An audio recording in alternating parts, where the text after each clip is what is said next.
నిత్య పూజలివివు నేరిచిననో ప్రత్యక్షమైనట్టి పరమాత్మునికి నిత్య పూజలివివో.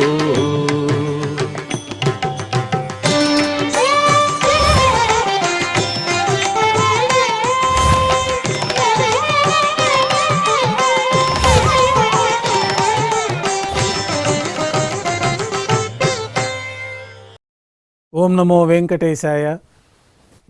ఈరోజు గురువారం, శ్రీ క్రోధినామ సంవత్సరము, ఉత్తరాయణము, గ్రీష్మ ఋతువు, ఆషాఢమాసము, శుక్లపక్షము, పంచమి తిథి, పూర్వ పల్గుని నక్షత్రము, జూలై 11, 2024.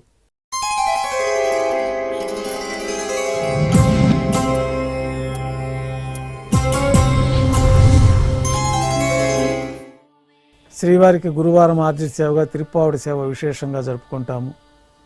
సాతుమర పూర్తి అయిన తర్వాత రేపు అనగా శుక్రవారం అభిషేకం ఏర్పాట్లలో భాగంగా శ్రీవారి మూలవరులకు అలంకరించబడి ఉన్న సువర్ణ తిరువాభరణాలు, రత్నాభరణాలు, హారములు తొలగించి శ్రీవారి ముఖమండలంలోని పచ్చకర్పూరం తిరునామమును అర్ధభాగం తొలగించి శ్రీవారి నేత్రములు కనిపించే విధంగా నేత్ర దర్శన అలంకారం చేయబడుతుంది.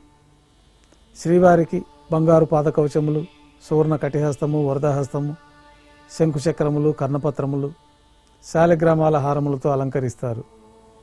గర్భాలయం శుద్ధి గావించిన తర్వాత మాధ్యాహ్నిక ఆరాధనలో భాగంగా బంగారు పంచపాత్రలో శుద్ధ జలం నింపి శ్రీ వైఖానస ఆగమోక్తమైన ఉపచారాలు స్వామివారికి, ఉత్సవమూర్తులకి సమర్పించి అష్టోత్తర శతనామావళితో అర్చన జరుగుతుంది. మాధ్యాహ్నిక నైవేద్యంలో భాగంగా పాచక కైంకర్య పొరులు సుమారు 450 కిలోల పరిణామంలో తింత్రిని రసాన్నం అంటే పులిహోర గరుడాల్వార్ ముందు వెండి పీఠం పైన రాశిగా పోసి అలంకరించి 8 దిక్కులు శిఖరములుగా ఏర్పాటు చేసి నారికేళ అర్థఫలములు మరియు పుష్పముల చేత అన్ని దిక్కులు యందును ముఖభాగం నందును రమణీయంగా అలంకరించి శ్రీవారి దృష్టి గోచరించినట్లుగా ఏర్పాటు చేస్తారు. గర్భాలయంలో విశేషమైన లడ్డూ ప్రసాదము, వడ, అప్పము, జిలేబీ, మురుకు, పాయసము, అన్నప్రసాదాలు ఘంటానాదం మధ్య మాధ్యాహ్నిక నైవేద్యంగా సమర్పించి అన్నకూటం చుట్టూ ఏర్పాటు చేసిన తెరను తొలగించి తిరుప్పావడి సేవలో భాగంగా వేద పండితులు బంగారు వాకిల్లో శ్రీనివాస గద్య పఠనం చేస్తారు. తర్వాత బంగారు వాకిల్ నుండి శ్రీవారికి కర్పూరహారతి, అలాగే అన్నరాశికి కర్పూరహారతి ఇవ్వటంతో ఈ తిరుప్పావడి సేవ పూర్తవుతుంది. అనంతరం భక్తులని సర్వదర్శనానికి అనుమతిస్తారు. ఈరోజు భక్తులు స్వామివారిని నేత్ర దర్శనం అలంకారంలో దర్శించుకుంటారు. ఉభయ దైవేలతో శ్రీ మలయప్ప స్వామివారు బంగారు తిరిచిపైన వేంచేస్తారు. మేళతాళాలతో ఊరేగింపుగా విమాన ప్రదక్షిణంగా సంపంగి ప్రాకారంలో గల కళ్యాణ మండపానికి చేరుకుంటారు. కళ్యాణోత్సవం ప్రారంభమవుతుంది. పుణ్యాహవాచనము, సద్యోంకురార్పణము, రక్షాబంధనము, అగ్నిప్రతిష్ఠ, స్వామివారికి, అమ్మవార్లకి నూతన పట్టు వస్త్రాల సమర్పణ, మహాసంకల్ప పఠనము, మాంగళ్యాలకి అభిషేకము, ఆరాధన నిర్వహించిన తర్వాత స్వామివారి తరఫున మాంగళ్యాలను అమ్మవారికి సమర్పణ,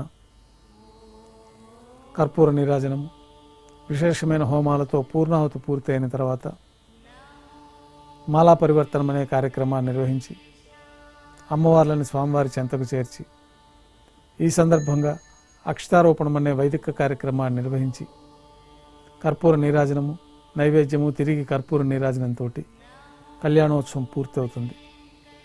కళ్యాణోత్సవం భక్తుల దర్శనం అనంతరం ఉభయ దేవేరులతో శ్రీ మలయప్ప స్వామివారు మేళతాళాలతో ఊరేగింపుగా ధ్వజస్తంభం వద్ద కల అద్దాల మండపానికి చేరుకుంటారు. వేదపారాయణ నడుమ అద్దాల మండపంలో ఊంజల్ సేవ నిర్వహిస్తారు. కర్పూర నీరాజనంతో ఊంజల్ సేవ పూర్తి అవుతుంది. ఉభయ దేవేరులతో శ్రీ మలయప్ప స్వామివారు బంగారు తిరిచిపైన వేంచేసి మేళతాళాలతో ఊరేగింపుగా ఆలయం వెలుపల కల వైభవోత్సవ మండపానికి చేరుకుంటారు. ఆర్జిత బ్రహ్మోత్సవంలో భాగంగా బంగారు గరుడ వాహనం పైన శ్రీ మలయప్ప స్వామివారు వేంచేస్తారు. కర్పూర నీరాజనంతో గరుడ వాహన సేవ పూర్తి అవుతుంది. హనుమంత వాహనం పైన శ్రీ మలయప్ప స్వామివారు వేంచేస్తారు. కర్పూర నీరాజనంతో హనుమంత వాహన సేవ పూర్తి అవుతుంది. పెద్ద శేషవాహనం పైన శ్రీ మలయప్ప స్వామివారు వేంచేస్తారు. కర్పూర నీరాజనంతో పెద్ద శేషవాహన సేవ పూర్తి అవుతుంది.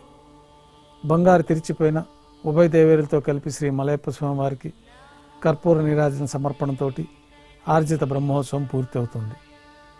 సాయం సంధ్య వేళలో 1000 దీపాలతో అలంకరించబడి ఉన్న సహస్ర దీపాలంకరణ సేవ మండపానికి ఉభయ దేవేరులతో శ్రీ మలయప్ప స్వామివారు మేళతాళాలతో చేరుకుంటారు.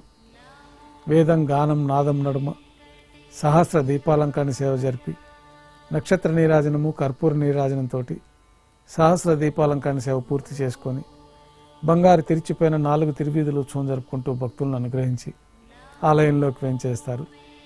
ఆలయంలో స్వామివారికి నైవేద్యం పూర్తయిన తర్వాత గర్భాలయంలో వేంచేస్తారు. వెంటనే రాత్రి తోమాల సేవ ప్రారంభమవుతుంది. గురువారం సాయంత్రం స్వామివారికి పూలంగి సేవ నిర్వహిస్తారు. సాయంకాలం ఆరాధనలో భాగంగా గర్భాలయం శుద్ధి చేసుకొని బంగారు పంచపాత్రలో శుద్ధ తోయాన్ని నింపుకొని స్వామివారికి, ఉత్సవమూర్తులకి శ్రీ వైఖానాస ఆగమోక్తమైన ఉపచారాలు సమర్పించి వివిధ సుగంధ పుష్పాలతో స్వామివారి దివ్యమంగళ స్వరూపమంతా పుష్పమాలలతో అలంకరించి, పుష్పమాలలతో కిరీటము, సూర్యకటారి స్వామివారికి అలంకరించి, ఉత్సవమూర్తులకు పుష్పమాలలు సమర్పించి, చతుర్వేద మంత్రాలతో మంత్రపుష్పాన్ని సమర్పించి, నక్షత్రహారతి, కర్పూరహారతితోటి పూలంగి సేవ పూర్తి అవుతుంది. తులసీ దళములతో అష్టోత్తర శతనామావళితో అర్చన జరుగుతుంది. రాత్రి నైవేద్యంలో భాగంగా అన్నప్రసాదాలు, పన్యారాలు, దోశ, ఘంటానాదం మధ్య నైవేద్యంగా సమర్పిస్తారు. అనంతరం భక్తుల్ని పూలంగి సర్వదర్శనానికి అనుమతిస్తారు. కొద్ది విరామం తర్వాత ఏకాంత సేవలో భాగంగా రాత్రి సమర్పించిన పుష్పమాలికలన్నీ సల్లింపు చేసుకొని గర్భాలయాన్ని శుద్ధి చేసుకొని పంచపాత్రలో బ్రహ్మ తిరువారాధనకు బంగారు బిందులోని తీర్థాన్ని సమర్పించి ఏకాంత సేవలో భాగంగా బంగారు పట్టు పాన్పు పైన కౌతుక భైరమైన శ్రీ భోగ శ్రీనివాసమూర్తి వారిని వేంచేపు చేసి దారోష్ణమైన గోక్షీరము, జీడిపప్పు, ద్రాక్ష, బాదం పప్పు కలిపిన మిశ్రమం నైవేద్యంగా సమర్పించి కర్పూర నీరాజనంతో ఏకాంత సేవ పూర్తి అవుతుంది. ఓం నమో వెంకటేశాయ.